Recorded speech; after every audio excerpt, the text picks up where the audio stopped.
لا شريك له وأشهد أن محمدا عبده ورسوله الذي أرسله بالحق بشيرا ونذيرا وداعيا إلى الله بإذنه وسراجا منيرا أما بعد فقد قال الله تعالى في كلامه المجيد والفرقانه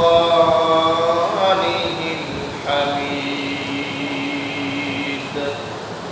أعوذ بالله من الشيطان الرجيم بسم الله الرحمن الرحيم إن الذين قالوا ربنا الله ثم استقاموا تتنزل عليهم الملائكة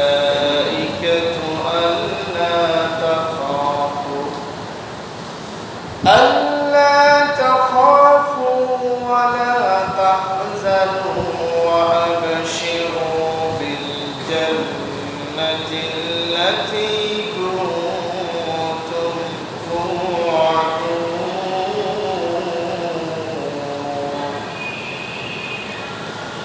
نحن أولياؤكم في الحياة الدنيا وفي الآخرة ولكم فيها ما تشتهي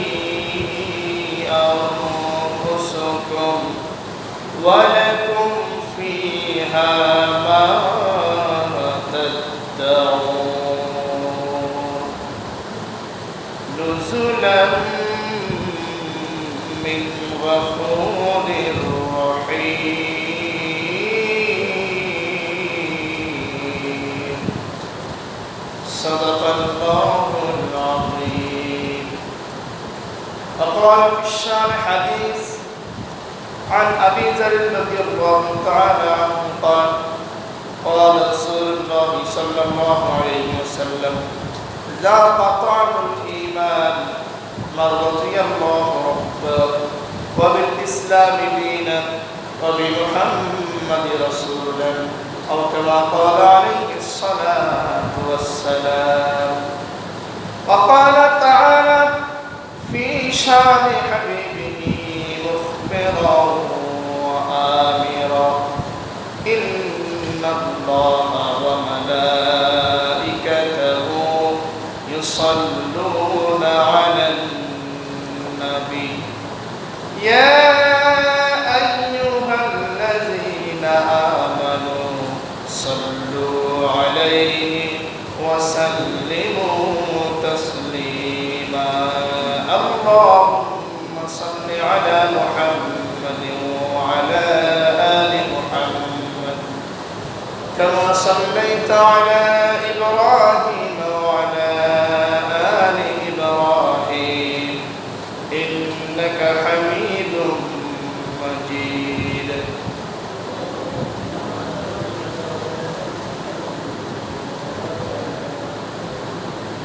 আল্লাহর নবীর নামে দুরূদ পড়লে সওয়াব হয় না গুনাহ হয়? একটু কথা বলেন, আল্লাহর নবীর নামে দুরূদ পড়লে সওয়াব হয় না গুনাহ হয়? সওয়াব হয়। আল্লাহর নবীর নামে দুরূদ পড়তে হবে অত্যন্ত মহব্বতের সাথে। হুজুর বলেছেন যে ব্যক্তি আমার নামে একবার দুরূদ পড়বে আল্লাহ তাআলা তার উপরে 10টি রহমত বর্ষণ করবেন। সুবহানাল্লাহ। তাহলে আল্লাহর নবীর নামে দুরূদ পড়ার দরকার আছে না? সে দুরূদ পড়তে হবে মহব্বতের সাথে। সকলে বলছি আল্লাহুম্মা সাল্লি আলা মুহাম্মাদিন ওয়া আলা আলি মুহাম্মাদ কামা সাল্লাইতা আলা ইব্রাহিম ওয়া আলা আলি ইব্রাহিম ইন্নাকা হামিদুম اللهم بارك على محمد وعلى آل محمد كما باركت على إبراهيم وعلى آل إبراهيم بلغ العلا بكماله كشف الدجى بجماله حسنت جميع خصاله محمد मुस्तफा की मेरा मजार होता मोहम्मद मुस्तफा की मेरा मजार होता ओहे खाके फकूती मैं खाके सार होता بكماله كشف الدجى بجماله حسنت جميع خصاله صلوا عليه সম্মানিত মুসল্লিয়ান কিরাম আসসালামু আলাইকুম ওয়া রাহমাতুল্লাহি ওয়া বারাকাতুহু আমরা মহান আল্লাহ সুবহানাহু ওয়া তাআলার দরবারে শুকরিয়া আদায় করছি যে মহান আল্লাহ তাআলা এই বিশাল আকাশের মালিক বিস্তীর্ণ জমিনের মালিক কুল কায়নাতের মালিক যিনি সকল সৃষ্টির সৃষ্টিকর্তা সকল বিধানের বিধানদাতা সকল আইনের আইনদাতা সকল প্রাণীর রিজিকদাতা সে বিশ্ব নবীর রব্বুল আলামিনের প্রতি আমাদের শুকর এবং সুজুদ সকলে শুকরিয়া আদায় করে বলছি আলহামদুলিল্লাহ রব্বানা লাকাল হামদ হামদান কাসীরান তাইয়িবান মুবারাকান ফি দুরূদ এবং সালাম বর্ষিত হোক বিশ্ব মানবতার মুক্তির দূত যিনি এসেছিলেন পথহারা পথভোলা মানুষের জন্য পথ নির্দেশকারী হিসাবে যিনি একাধার রহমাতুল লিল আলামিন সাইয়্যিদুল আম্বিয়া ওয়াল মুরসালিন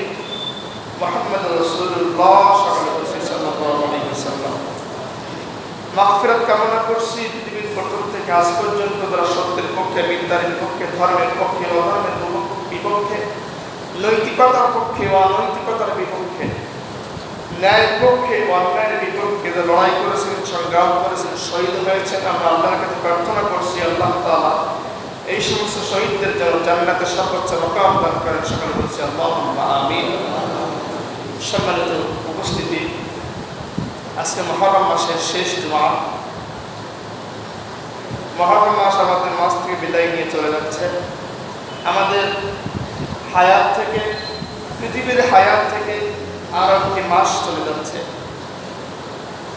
আরো একটি মাসের বিদায় হলো পৃথিবী তার শেষ লগ্নে আরো একটি মাস এগিয়ে গেল এভাবে পৃথিবীও শেষ হবে আমরাও শেষ হব সবাই চলে যাব আমরা চলে যাওয়ার জন্য কি প্রস্তুতি নিয়েছি এটি আমাদের চিন্তা করতে হবে চিন্তা করার সময় এখনই এর জন্য চিন্তা করতে হবে চিন্তা ভাবনা করতে হবে এবং সে অনুযায়ী কাজ করতে হবে আল্লাহর পথে দ্বীনের পথে রাসূলের জন্য ইসলামের জন্য সম্মানিত উপস্থিতি সেই লক্ষ্যে আমরা মহাগ্রন্থ আল কোরআনের একটি অন্যতম সূরা সূরাত হামিম সাজদা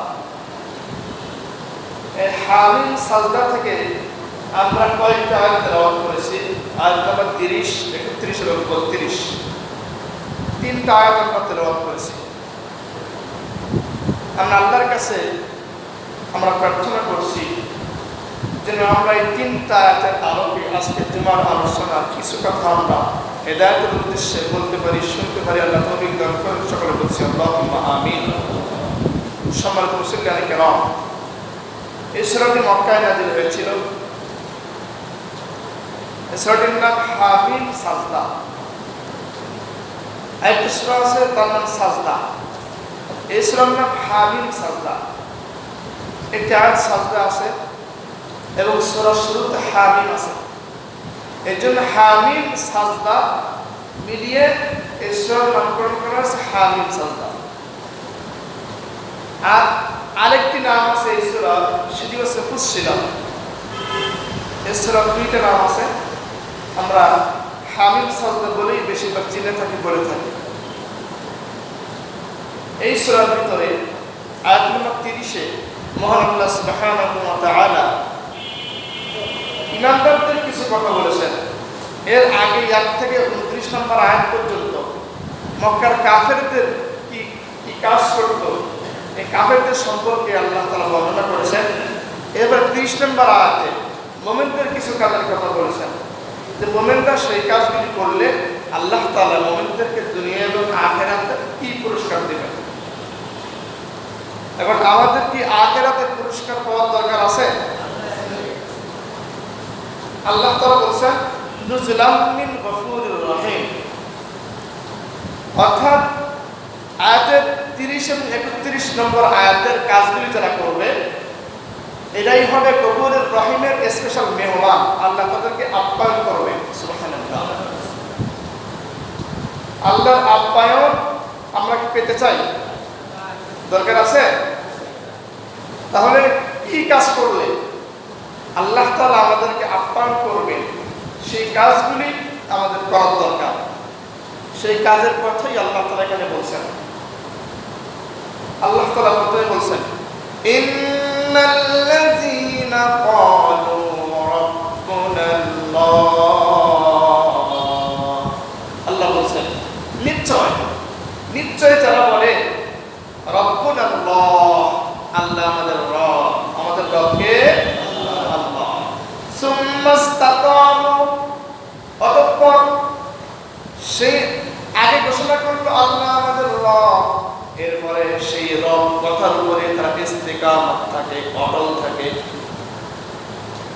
আল্লাহকে আমরা রব হিসেবে ঘোষণা করেছি, এরপরে সেই আল্লাহ যে আমাদের রব, এই কথার উপরে ইস্তিকামত থাকতে হবে।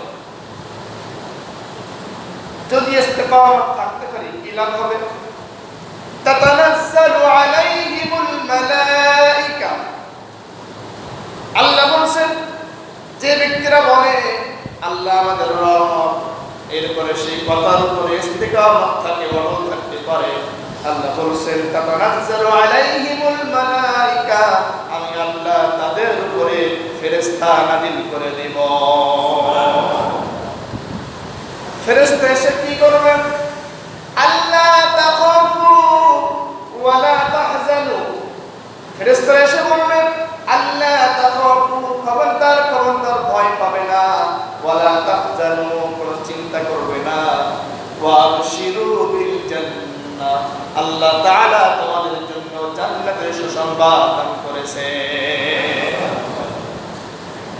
কুনতুম তুআদুন, যে জান্নাতের ঘোষণা, যে জান্নাতের ওয়াদা করেছিলেন কে? সেই জান্নাত আল্লাহ তোমাদেরকে দিবেন। সুতরাং তোমাদের কোনো চিন্তা নাই, তোমাদের কোনো পেরেশান করার দরকার নাই, তোমাদের কোনো ভয় নাই, কোনো পেরেশানি নাই, ভয় নাই, চিন্তা নাই। তোমরা জান্নাতের সুসংবাদ তোমরা গ্রহণ করবা। সম্মানিত উপস্থিতি, আয়াতটি শুনে কি বুঝলেন? যে শুধু আমরা বলবো আল্লাহ আমাদের রব আর আমাদের সব কাজ হয়ে যাবে তাই? সারাদিন বলছি আল্লাহ রব, রব্বি আল্লাহ, রব্বি আল্লাহ, রব্বি আল্লাহ, আমি সারাদিন ধরে জিকির করলাম রব্বি আল্লাহ, কিন্তু রবের দেখানো কোনো পথে আমরা চললাম না। এই কাজ করলে কি আল্লাহ ফেরেশতা পাঠাবে? পাঠাবে? সম্মানিত উপস্থিতি, এই আয়াতটি এমন সময় নাযিল হয়েছিল যে সময় মানুষ আল্লাহ রব এই ঘোষণা করতে পারত না। এই আয়াত সম্পর্কে আলোচনা করতে গেলে ইতিহাসের সেই ঘটনাটি উল্লেখ করতে হবে, না করলে আয়াত সম্পর্কে এই আয়াতের তাৎপর্য বোঝা যাবে না। আয়াত সংশ্লিষ্ট ঘটনা। সম্মানিত উপস্থিতি, আল্লাহর নবী যখন মক্কায় দাওয়াতি কাজ শুরু করলেন, প্রথম 3টা বছর যখন দাওয়াত দিলেন, এই দাওয়াতে কোনো মানুষ তেমন একটা বিরোধিতা করে না, তুচ্ছ-তাচ্ছিল্য শুধুমাত্র করে, তুচ্ছ-তাচ্ছিল্য করে, আর কিছু না। মনে করে এই লোকটি কবরে দাওয়াত দিচ্ছে, কিছু ব্যবসায় করছে, কি করবে? তুচ্ছ-তাচ্ছিল্য করে, অবহেলা করে কাটিয়ে দেয়। এরপরে যখন দাওয়াতি কাজ বেগবান হল, বিশেষ করে রাসূলের আপন চাচা হযরতে আমির হামজা রাদিয়াল্লাহু তাআলা আনহু যখন ইসলাম গ্রহণ করলেন, ওই সময় মক্কার কাফেরদের ভিতরে শোরগোল পড়ে গেল, ভয় পেয়ে গেল। তো কি ব্যাপার, আগে যাই কিছু কাজ করতো, লোক হচ্ছে কিনা আমার চিন্তা ভাবনা নাই, আমাদের কোনো টেনশন ছিল না।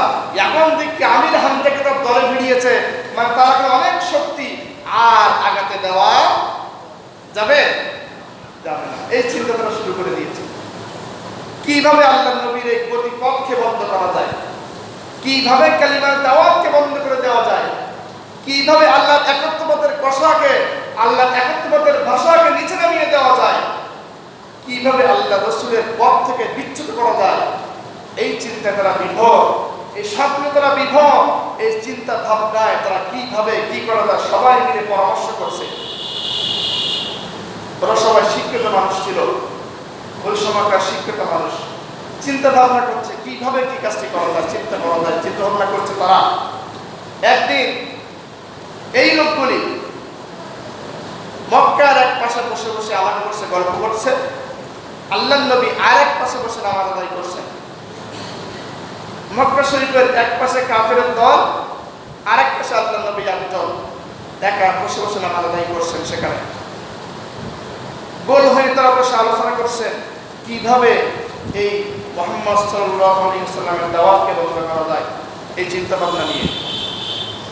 হঠাৎ করে ওদের একজন নেতা ছিল, মূল লিডার, শিক্ষিত মানুষ, ভদ্র মানুষ, রুচিশীল মানুষ, ওদের ভিতরে মার্জিত মানুষ, উতবা ইবনে রাবিআ, নেতৃস্থানীয় ব্যক্তিত্ব, এবং তাকে সবাই সম্মান করত। এই উতবা ইবনে রাবিআ বলছে, আচ্ছা তোমরা সবাই তো আল্লাহ আমিনকে, মুহাম্মদকে চেষ্টা করেছো ফেরানোর জন্য, আমি একটু গিয়ে দেখি না কি হয়, আমি একটু তার কাছে যাই, গিয়ে তাকে বলি দেখি কাজ হয় কিনা। এই নিয়ত করে উতবা ইবনে রাবিআ হুজুরের কাছে আসলেন, এসে বসেছেন, বসে বলছে, তুমি সম্ভ্রান্ত বংশের, সম্ভ্রান্ত পরিবারের সম্ভ্রান্ত সন্তান, তুমি তোমার বংশ থেকে বের হয়ে, তোমার গোত্র থেকে বের হয়ে তুমি কিছু কাজ করছো, এই কাজগুলি আসলে আমাদের সাথে মিলছে না, তা আসলে তোমার চাওয়া পাওয়া কি এটা আমাদের জানা দরকার। তোমার যে দাওয়াত দেখছি, তোমার যে কাজকর্ম দেখছি, এ তো আমরা শঙ্কিত বোধ হচ্ছে, আমরা ভয় পাচ্ছি, আমরা শঙ্কিত হচ্ছি, কি জানি কি হয়।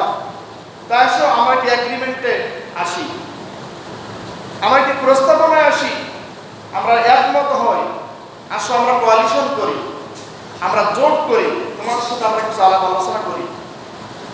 উনি বলছেন রসুলের কাছে সেই উতবা বিন রাবিআ, তিনি আল্লাহর নবীর সাথে কথাগুলি বলছেন, রসুল চুপ করে শুনছেন শুধুমাত্র।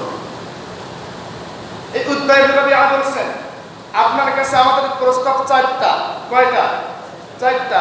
নাম্বার 1 প্রস্তাব হল, you will want to profit, তুমি কি সম্পদ চাও?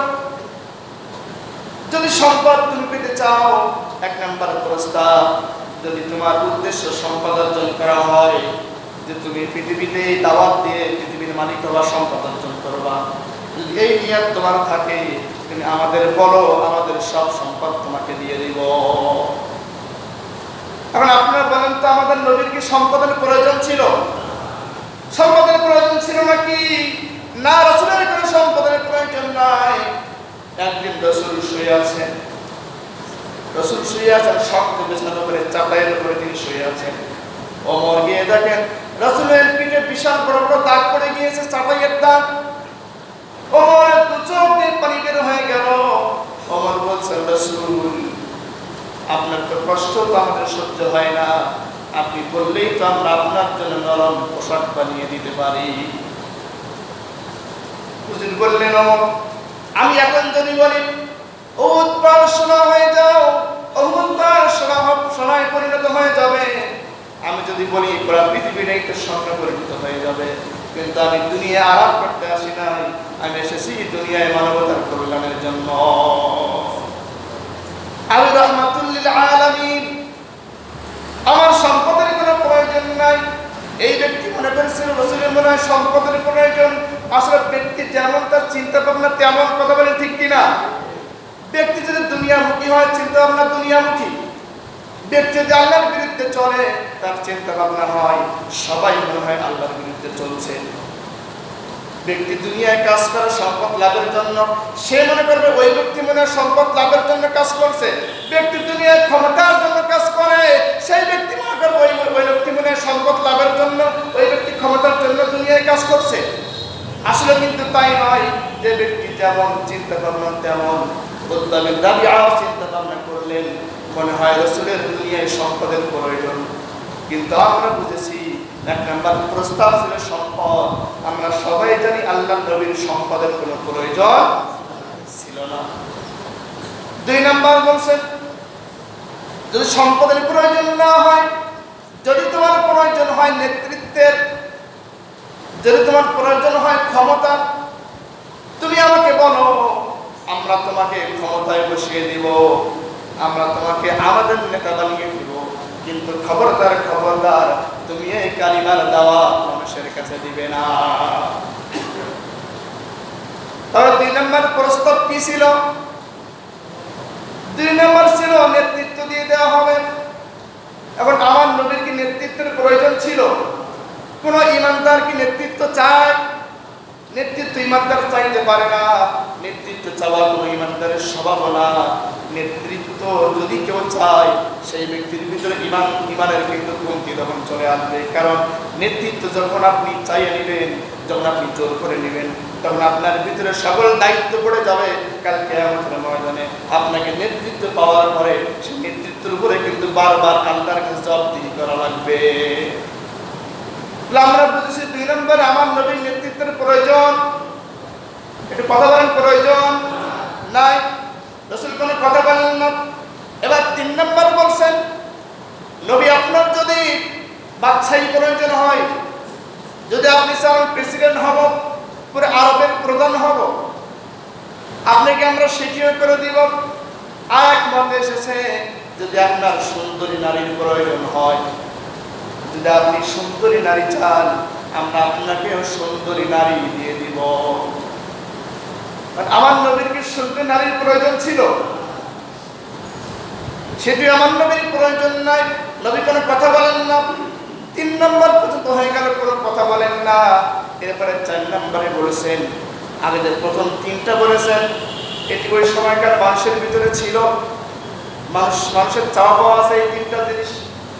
চার নম্বরে বলছেন, যদি আপনি অসুস্থ হয়ে যান, আমরা মনে করছি আপনি অসুস্থ হয়েছেন, হতে পারে আপনি পাগলের মতো বলছেন, এই জন্য যদি মনে হয় আপনি অসুস্থ, যদি আপনার মনে হয় অনুভূত হয়, তাহলে আমরা আপনাকে আরবের সবচেয়ে বিখ্যাত ডাক্তার দিয়ে আপনাকে আমরা চিকিৎসা করব। এই চারটা। কারণ আমার নবী অসুস্থ ছিলেন, আমার নবীর জন্য ডাক্তারকে পৃথিবীর কোনো মানুষের আমার নবীর প্রয়োজন ছিল না। এই চারটা কথা তিনি বললেন।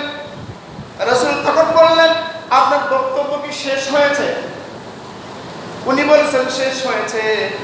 রাসূল করিম সাল্লাল্লাহু আলাইহি ওয়াসাল্লাম তখন সূরা হামিম সাজদার প্রথম থেকে পড়া শুরু করে দিলেন।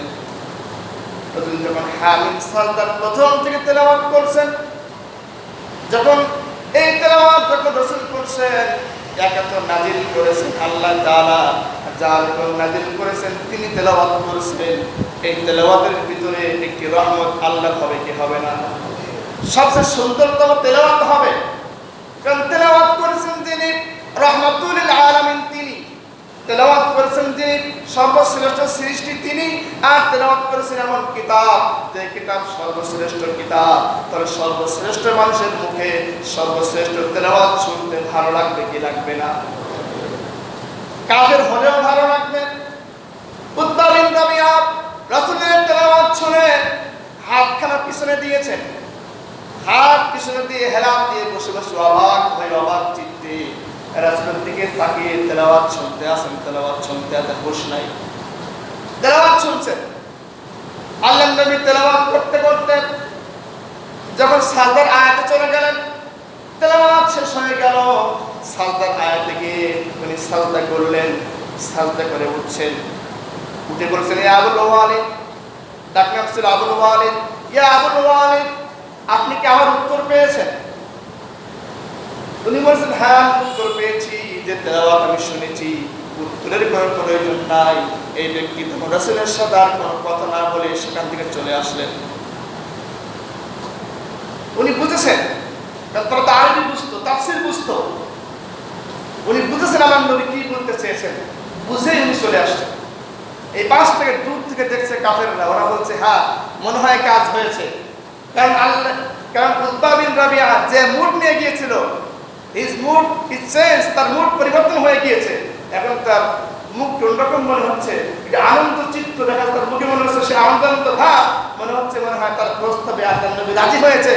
আমাদের উদ্দেশ্য আমরা পূরণ করতে পারবো, আমরা কাজ করতে পারবো, আমাদের আশা পূরণ হবে, এই নিয়ত করে তারা খুব আনন্দ করে বসে আছে। উতবা বিন রাবিয়া সেখান থেকে আস্তে আস্তে এখানে চলে আসলেন, এদের দলে চলে আসলেন। বলছে, বলো খবর কি? বলছে, হে কুরাইশ বংশের লোকেরা, আমি এমন কালাম শুনে এসেছি, আসলে এই কালাম কি কোনো মানুষের কথা হতে পারে না। সুতরাং তোমরা তাকে বাধা দিও না।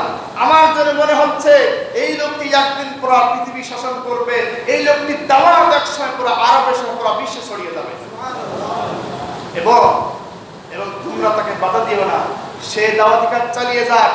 যদি সেই লোকটি পুরো পৃথিবীর বুকে শ্রেষ্ঠ হয়ে যায়, তাহলে তোমরা বলতে পারবে আমরাই শ্রেষ্ঠ, আমাদের বংশের লোকও শ্রেষ্ঠ, তোমরা বলতে পারবে। আর যদি বাইরের লোক তাকে খতম করে দেয়, তাহলে তোমরা তো বেঁচে গেলে, তোমাদের কোনো কষ্ট করতে হলো না। এই প্রস্তাব দিল। ওই সময় কাফেররা বলছে, তাহলে শেষ পর্যন্ত উদ্দাও জাদুতে পড়ে গেলে, শেষ পর্যন্ত তুমিও জাদুর বুকে পড়ে গেলে। বলছে, না জাদু না, আসলেই বাস্তব। সম্মানিত উপস্থিতি, সেই সময় যে সময় চারিদিক থেকে আল্লাহ নবীর বিরোধিতা হতো, সেই সময় বলছে, যে ব্যক্তি বলবে আল্লাহ আমার রব এবং তার উপরে ইস্তেকামত থাকবে, সেই ব্যক্তির উপরে আল্লাহ তাআলা ফেরেশতা নাযিল করে দিবেন। সুবহানাল্লাহ। যে সময় আল্লাহ আমার রব, এই কথা মানুষ বলতে পারত না। সম্মানিত উপস্থিতি, তাহলে আমরা বুঝেছি আল্লাহ আমাদের রব বললে আল্লাহ পুরস্কার দিবেন, তাই বুঝেছি না আমরা, সেটি আমরা বুঝতে পেরেছি। আর আমরা কথা বুঝতে পেরেছি, আল্লাহ কোরআনে বলেন, নাহনু আউলিয়াউকুম ফিল হায়াতিদ দুনিয়া ওয়া ফিল আখিরাহ ওয়া লাকুম ফিহা মা তাশতাহি আনফুসুকুম ওয়া লাকুম ফিহা মা তাদউন। আল্লাহ তাআলা বললেন, তখন সেই ফেরেশতারা বলবে, নাহনু আউলিয়াউকুম, আমরা তোমাদের বন্ধু ছিলাম, ফিল হায়াতিদ দুনিয়া ফিল আখিরাহ, আমরা তোমাদের দুনিয়ায় বন্ধু ছিলাম, আখিরাতেও বন্ধু ছিলাম। ওয়ালাকুম ফিহা মা তাশতাহি আনফুসুকুম, আজ তোমাদের যা খুশি তোমরা আল্লাহর কাছে চাইতে পারো, তোমাদের যা প্রয়োজন তোমরা আল্লাহর কাছে বলতে পারো। আমা কুনতুম তুআদুন, কারণ তোমাদের জন্যই তো আল্লাহ তাআলা ওয়াদা করেছে। সম্মানিত উপস্থিতি, তাহলে আমরা বুঝেছি শুধু একটি কথা বলতে হবে, আল্লাহ আমাদের রব, এবং তারপরে অটল থাকতে হবে। এবং আমরা সবাই তো বলি আল্লাহ আমাদের কি? আল্লাহ আমাদের রব, আমরা স্বীকার করেছি। কিন্তু আমরা সমস্যা হলো বর্তমানে আমরা জানি না রব মানে কি। আমাদের গলায় সমস্যা, রব মানে কি আমরা জানি না, রবের অর্থ কি, রব বলতে আল্লাহ তাআলা কি বুঝিয়েছেন, এই ধারণা আমাদের ভিতরে আজ নাই। এই জন্য রব্বুনাল্লাহ, রব আল্লাহ আমাদের রব, এবং তারপরে ইস্তিকামত থাকবো তার উপরে, এই কথা আমরা বুঝছি না। সম্মানিত উপস্থিতি, রব শব্দের 5টি অর্থ পাওয়া যায়। কোরআনের ভিতরে রব শব্দের 5টি অর্থ করা হয়েছে, খুব মনোযোগ দিবেন। 1 নম্বর অর্থ হলো, রব অর্থ প্রতিপালক, যেটি আমরা বলে থাকি। রব অর্থ প্রতিপালক, যিনি প্রয়োজনীয় বস্তু সরবরাহ করে থাকেন। আল্লাহ আমাদের কি রব, এবং তিনি আমাদের যা প্রয়োজন তা দিয়েছেন কি দেন নাই? দিয়েছেন। এই পুরো পৃথিবীটাই আল্লাহ তাআলা আমাদের জন্য দিয়ে দিয়েছেন। সুবহানাল্লাহ। সম্মানিত উপস্থিতি, আমরা মানুষ, আমাদের জন্য আল্লাহ পুরো পৃথিবীকে সাজিয়েছেন। আর আল্লাহ বলেছেন ফালাম ইয়াযুরু ইলাস সামাই ফাওকাহুম কাইফা বানাইনাহা ওয়া যায়্যানাহা ওয়া মা লাহা মিন ফুরুজ। সুবহানাল্লাহ বলেন। আল্লাহ বলেছেন লাম ইয়াযুরু, they do not see on the sky above them, উপরে যে আকাশ আছে ওরা কি আকাশকে দেখে না? কাইফা বানাইনাহা ওয়া যায়্যানাহা, কেমন করে আমি আল্লাহ আকাশকে সুন্দর করে সাজিয়েছি। ওয়া মা লাহা মিন ফুরুজ, কেমন সুন্দর করে আমি আল্লাহ আকাশকে সাজিয়েছি। ও পৃথিবীর মানুষেরা, তোমরা কি আকাশের দিকে তাকিয়ে একটু দেখো না? আমরা কি দেখেছি আকাশকে? সেইভাবে দেখি নাই। আল্লাহ অন্য আয়াতে বললেন আল্লাহুল্লাযী রাফা'আস সামাওয়াতি বিগাইরি আমাদিন তারাউনাহা। আল্লাহ সুবহানাহু ওয়া তাআলা বলেন তিনি আল্লাহ যিনি রাফা'আস সামাওয়াত বিগাইরি আমাদিন তারাউনাহা, আল্লাহ তাআলা আকাশকে সৃষ্টি করেছেন বিগাইরি আমাদিন, কোনো খুঁটি নাই। আকাশে কোনো খুঁটি কি আছে? কোনো খুঁটি নাই। তারাউনাহা, তোমরা কি দেখো না? যে আল্লাহ তাআলা আমাদের জন্য আকাশকে সুন্দর করে সাজিয়ে দিয়েছেন। আর বলছেন আল্লাযী জাআলা লাকুমুল আরদা ফিরাশা, আমি আল্লাহ তোমাদের জন্য জমিনকে বিছানা করে সৃষ্টি করেছি। সুবহানাল্লাহ। আকাশ হলো আমাদের জন্য ছাদ, জমিন বিছানা। তাহলে আমাদের ঘর হলো, ঘর হয়েছে না? আমাদের ঘরে ছাদ দরকার, আর বিছানা দরকার, ফলক দরকার, আল্লাহ তাআলা দিয়েছেন। এরপরে বলছেন আমি তোমাদের জন্য খাবার সৃষ্টি করেছি।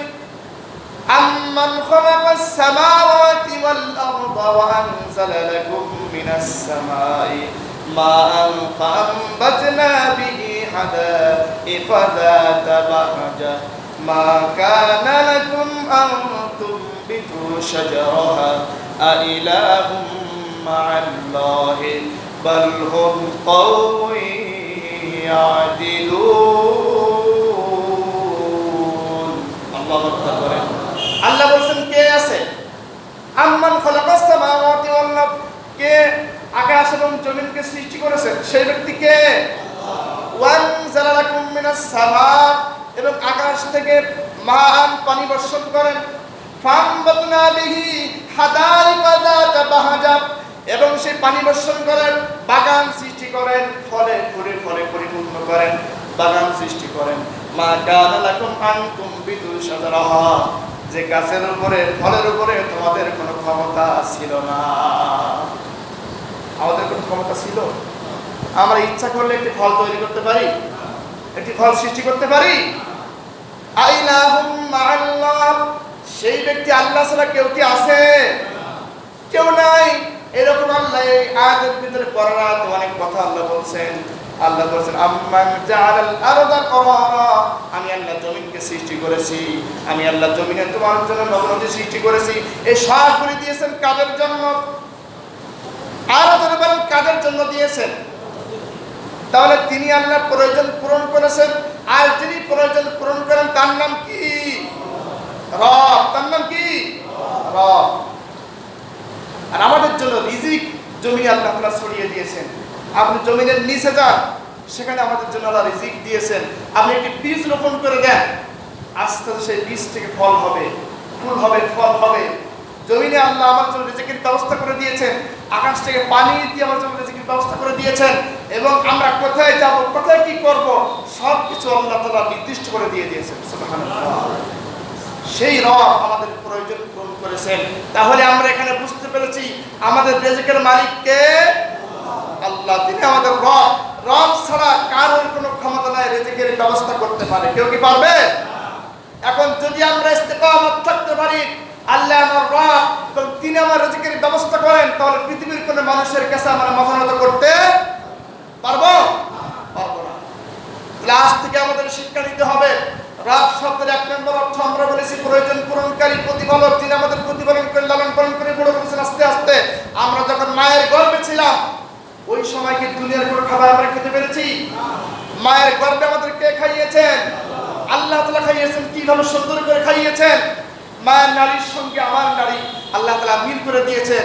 মিল করে মা নিঃশ্বাস নিয়েছে, আমরা নিঃশ্বাস নিয়েছি, মা খাবার খেয়েছে, আমরা খাবার খেয়েছি, সেখান থেকে আস্তে করে আমরা তিলে তিলে মায়ের গর্ভে বড় হয়েছি, কিন্তু আমরা কিছুই এই কথা বলতে পারি না।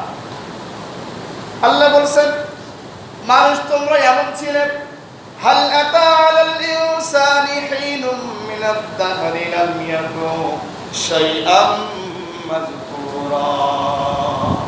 মানুষের জীবনে এমন কোন সময় কি আসে নাই, এমন কোন সময় কি মানুষ তোমাদের জীবনে আসে নাই, পৃথিবীতে তোমরা উল্লেখ করার মতো কোনো বস্তুই ছিলে না। আমি আল্লাহ তোমাদেরকে মিন নুতফাতিন আমশাজ, আমি আল্লাহ তোমাদের শুক্রবিন্দু থেকে আমি আল্লাহ তোমাদেরকে সৃষ্টি করেছি। এখান থেকে 100 বছর আগে 1920 সালে আমরা কে ছিলাম? এখানে কেউ ছিলাম? আবার 2021 সাল হয়ে যাচ্ছে, 2022 সালের পরে কি আমরা কেউ থাকবো মনে হয়? 100 বছরের পরে আমরা কেউ নাই, 100 বছর পরে আমরা কেউ থাকবো না। আমরা এখন পৃথিবীতে আছি, আবার থাকবো না। সে আল্লাহ বলেছেন, আমি আল্লাহ, আমি রব, আমি আল্লাহই তো তোমাদেরকে পৃথিবীতে সৃষ্টি করেছি। কিভাবে করেছি? রব কোথায় দেখেন, কিভাবে প্রয়োজন পূরণ করেন রব, কিভাবে আমাদের মৌলিক প্রয়োজন আল্লাহ পূরণ করেছেন। স্পানুম ওভাম, শুক্রবিন্দু, এইভাবে আল্লাহ তাআলা দুইটা জিনিসের মাধ্যমে আল্লাহ তাআলা আমাদেরকে প্রথম মায়ের গর্ভে দিলেন, মায়ের গর্ভে দিলেন ডিম্বন এবং শুক্রাণুর সংমিশ্রণে আল্লাহ তাআলা আমাদেরকে মায়ের গর্ভে দিলেন। মায়ের গর্ভে আমরা থাকলাম। আল্লাহ বলেন, সুম্মা খালাকনান নুতফাতা আলাকা, এই নুতফাকে, এই যে ছোট্ট ছোট্ট শুক্রবিন্দু ছিল, এটাকে আমি আল্লাহ আস্তে আস্তে রক্তবিন্দুতে পরিণত করেছি। কি বিন্দুতে? রক্তবিন্দুতে। ফারাকনাল আলাকাতা মুদগা, এরপর আমি আল্লাহ রক্তবিন্দুকে আমি আল্লাহ আস্তে আস্তে গোষ্ঠবিন্দুতে আমি আল্লাহ মুদগায় পরিণত করেছি, গোষ্ঠবিন্দুতে আমি আল্লাহ পরিণত করে দিয়েছি। এক নম্বরে শুক্রবিন্দু, এবার রক্তবিন্দু, এরপরে গোষ্ঠবিন্দু। হলো কয় স্টেপ? হলো কয়টা? 3টা স্টেপ। আল্লাহ বলেছেন, পরে আল্লাহ বলেছেন ফাকাসাউনাল ইযামা লাহমা, এরপরে গোশত আমি আল্লাহ তৈরি করে তোমাকে একটি পরিপূর্ণ বডিতে আমি আল্লাহ তোমাকে সৃষ্টি করে দিয়েছি। তিনি আল্লাহ আমাদেরকে সৃষ্টি করলেন, মায়ের গর্ভে থাকলাম, আমাদের সেখানে খাবারের ব্যবস্থা করে দিলেন। আমরা জানি কিভাবে ব্যবস্থা আল্লাহ তাআলা করে দিয়েছেন। ওইখানে আল্লাহ ছাড়া কি কেউ আমাদের খাওয়াইতে পারে? মায়ের গর্ভে যে আল্লাহ আমাদেরকে খাইয়েছেন, প্রয়োজন পূরণ করেছেন রব। আমরা দুনিয়া যদি সেই রবের প্রতি ইস্তেকামাত থাকতে পারি, মায়ের গর্ভে যেমন আল্লাহ তাআলা আমাদের খাবারের ব্যবস্থা করেছেন, দুনিয়াও সে আল্লাহ তাআলা আমাদের খাবারের ব্যবস্থা করে দিবে। ওয়ারযুকহু মিন হাইসু লা ইয়াহতাসিব, ও পৃথিবীর মানুষেরা, তোমরা চিন্তা করতে পারবে না, কল্পনা করতে পারবে না আমি আল্লাহ তোমাদের কেমন করে রিজিকের ব্যবস্থা করে দেই। পারবো? চিন্তা করতে পারবো না। হঠাৎ করে আপনি চিন্তাও করেন নাই যে আজকে দুপুরে আপনার খাওয়ার জায়গায় হঠাৎ করে ফোন আসলে যেতে হবে। আপনি চিন্তা করেছিলেন? ভাবেনও নাই, আপনার খাবার তৈরি হয়ে গিয়েছে। এই জন্য সে মালিকের প্রতি 100% বিশ্বাস করলেই আপনার কল্পনার বাইরে আল্লাহ আপনাদের রিজিকের ব্যবস্থা করে দিবেন। সুবহানাল্লাহ। যেভাবে আপনাকে যখন আপনি মায়ের গর্ভে ছিলেন আল্লাহ আপনার খাবারের ব্যবস্থা করেছেন। তাহলে আমরা 1 নম্বর জানতে পেরেছি, রব 1 নম্বর অর্থ প্রতিপালনকারী, যিনি আমাদের প্রয়োজন পূরণ করেছেন। এই প্রয়োজন পূরণ করেছেন, প্রতিপালন করেছেন। এখানে কি আর কাউকে বসানো যাবে? যদি আর কাউকে বসাই তাহলে কি হয়ে যাবে? শিরক হয়ে যাবে। সম্মানিত উপস্থিতি, আর 2 নম্বর হলো তিনি আমাদের রব, যিনি আমাদের তত্ত্বাবধান করেন, যিনি আমাদের জিম্মাদার, যিনি আমাদের পরিচালনা করেন। পুরা জীবনটাই আল্লাহ তাআলা আমাদের পরিচালনা করেছেন, রক্ষণাবেক্ষণ করছেন। আল্লাহ প্রত্যেকটা মানুষের জন্য ইযাতালাক্কাল মুতালাক্কিয়ানি আনিল ইয়ামিন ওয়া আনিশ শিমালি কাঈদ, আমি আল্লাহ বলেছেন প্রত্যেক মানুষের ডানে এবং বামে আমি আল্লাহ ফেরেশতা নাযিল করে দিয়েছি।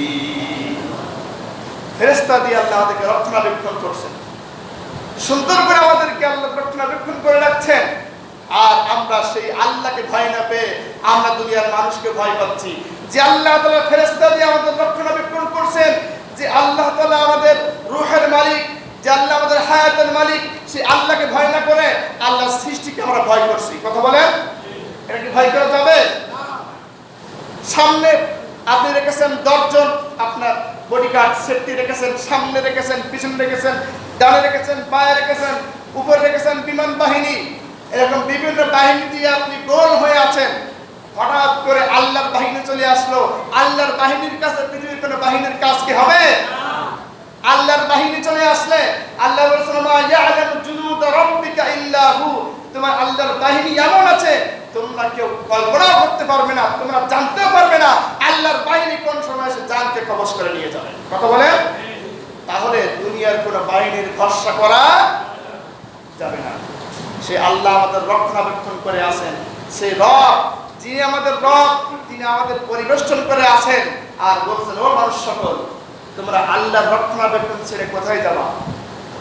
ইয়া মাশারাল জিন্নি ওয়াল ইনসি ইন ইসতাতাতুম আন তানফুযু মিন আকতারিস সামাওয়াতি ওয়াল আরদ ফানফুযু লা তানফুযুনা ইল্লা বিসুলতান। সুবহানাল্লাহ। আল্লাহ কি সুন্দর কথা বলছেন। ও মানুষ এবং জিনেরা, তোমরা আল্লাহর রাজত্ব ছেড়ে, আল্লাহর তত্ত্বাবধান ছেড়ে তোমরা কোথায় যাবে? যদি পারো চলে যাও, চলে যাও। যদি আল্লাহকে ভালো না লাগে চলে যাও, কিন্তু ফানফুযু লা তানফুযুনা ইল্লা বিসুলতান, আল্লাহর রাজত্ব ছেড়ে তোমরা কোথায় যাবে? যাওয়ার জায়গা আছে? যাবে না। গভীর রজনীতে আপনি উঠেছেন, আপনি খারাপ কাজ করার জন্য, মনে করুন চুরি করবেন, রাত 3টার সময় উঠেছেন, চুরি করবেন, সবাই ঘুমিয়ে আছে, নিস্তব্ধ পরিবেশ, নিথর পরিবেশ, এমন সময় আপনি উঠেছেন, আপনি চুরি করার জন্য মানুষের বাড়িতে গেলেন। ওই সময় পৃথিবীর কেউ দেখবে না, দেখবেন কে? সে আল্লাহ আমাদের তত্ত্বাবধায়ক, আমাদের জিম্মাদার, পরিচালক। আমাদের কোন সৃষ্টিকে আল্লাহ, এই পুরো সৃষ্টিকে আল্লাহ পরিবেষ্টন করে আছেন। তো আমরা 2 নম্বর অর্থ বুঝেছি, রব মানে জিম্মাদার। রব মানে কি? জিম্মাদার। আমাদের জিম্মাদার আল্লাহ, আল্লাহ আমাদের পরিচালক, তিনি আমাদের রব। আমরা রব সম্পর্কে আমরা অর্থ বলেছিলাম কয়টা হবে? 5টা। আমরা বলেছি কয়টা? 2টা মনে রাখতে হবে। 1 নম্বর প্রতিপালক, তিনি প্রয়োজন পূরণ করেন। আমাদের মৌলিক প্রয়োজন কয়টা? সময় শেষ করে দিচ্ছি। আমাদের মৌলিক প্রয়োজন 5টা: অন্ন, বস্ত্র, শিক্ষা, চিকিৎসা, বাসস্থান। এই মৌলিক প্রয়োজন যেগুলি আছে, এই অন্নের ব্যবস্থা কে করেছেন? বস্ত্রের ব্যবস্থা কে করেছেন? শিক্ষার ব্যবস্থা কে করেছেন? আমাদের চিকিৎসার ব্যবস্থা কে করেছেন? আমাদের বাসস্থানের ব্যবস্থা আল্লাহ। আর অন্যান্য অধিকার, এটি হচ্ছে নিরাপত্তার অধিকার। আমাদের নিরাপত্তা কে দিয়েছেন? আল্লাহ তাআলা। আমাদের সকল প্রকার যা কিছু প্রয়োজন, মৌলিক সব কিছু মৌলিক প্রয়োজন আল্লাহ পূরণ করে দিয়েছেন। আমাদের মৌলিক আরেকটি প্রয়োজন, তা হচ্ছে অক্সিজেন। অক্সিজেন কে পূরণ করেছেন? অক্সিজেন যে কত বড় নিয়ামত এখন বোঝা যাচ্ছে। আপনি হাসপাতালে গিয়ে দেখেন কি মূল্যবান অক্সিজেন, সেই জিনিসটা আল্লাহ তাআলা আমাদের জন্য ফ্রিতে করে দিয়েছেন। সুবহানাল্লাহ বললেন না? আমাদের মৌলিক প্রয়োজন পানির, সেই পানিকে আল্লাহ তাআলা আমাদের জন্য কি সহজ করে দিয়েছেন। আমরা মাটির নিচে গেলেই পানি, উপরে পানি, বিলে পানি, খালে পানি, নদীতে পানি, পুকুরে পানি, সাগরে পানি, সব জায়গায় পানি আর পানি, ওয়াটার ওয়াটার এভরিওয়্যার। সব জায়গায় আল্লাহ পানি দিয়ে পরিপূর্ণ করেছেন। যদি আল্লাহ বলতেন হ্যাঁ পানি তোমাদের কিনে খেতে হবে, তাহলে আমাদের জন্য কষ্ট হয়ে যেত না? আপনি আরবে গিয়ে দেখেন পানির জন্য কি কষ্ট করতে হয়। এই জন্য আমরা রব শব্দের 1 নম্বর অর্থ বলেছি, যিনি প্রতিপালনকারী, যিনি মৌলিক চাহিদা পূরণকারী। কথা বলেন। আর 2 নম্বর বলেছি আমাদের তত্ত্বাবধায়ক, আমাদের পরিচালক, আমাদের জিম্মাদার। তার নাম কি? সে আল্লাহ আমাদের রব। তাহলে 3টা বাকি আছে। সম্মানিত উপস্থিতি, আমাদের সময় শেষ। আজকে থেকে আমরা শিক্ষা গ্রহণ করব, যে কথাগুলি আমরা বলেছি, আমরা আল্লাহকে রব মানব এবং আমরা যে 5টি অর্থ করেছি, এই 5টি অর্থের উপর আমরা ইস্তেকামত থাকবো, অটল থাকবো, স্থির থাকবো। সবাই কি পারবেন ইনশাআল্লাহ? আল্লাহ আমার রব, আল্লাহ আমার হায়াতের মালিক, আল্লাহ আমার মৌতের মালিক, আল্লাহ আমার জীবনের মালিক, আল্লাহ আমার মরণের মালিক, আল্লাহ আমার রিজিকের মালিক, আল্লাহ আমার সব কিছুর মালিক। ইস্তেকামত থাকবে যারা, এরাই পাবে আল্লাহর পক্ষ থেকে সুসংবাদ। চিৎকার দিয়ে বলেন সুবহানাল্লাহ। আল্লাহ আমাদের সকলকে আজকে যে আলোচনা করি, আমরা করেছি, শুনেছি, আমল করে আল্লাহর জন্য আমরা প্রিয় বান্দা হতে পারি। আল্লাহ তৌফিক দান করুন। সকলে বলছি আল্লাহুম্মা আমিন। আমা তাওফীক ইল্লা বিল্লাহ। সকলে সুন্নাত করি।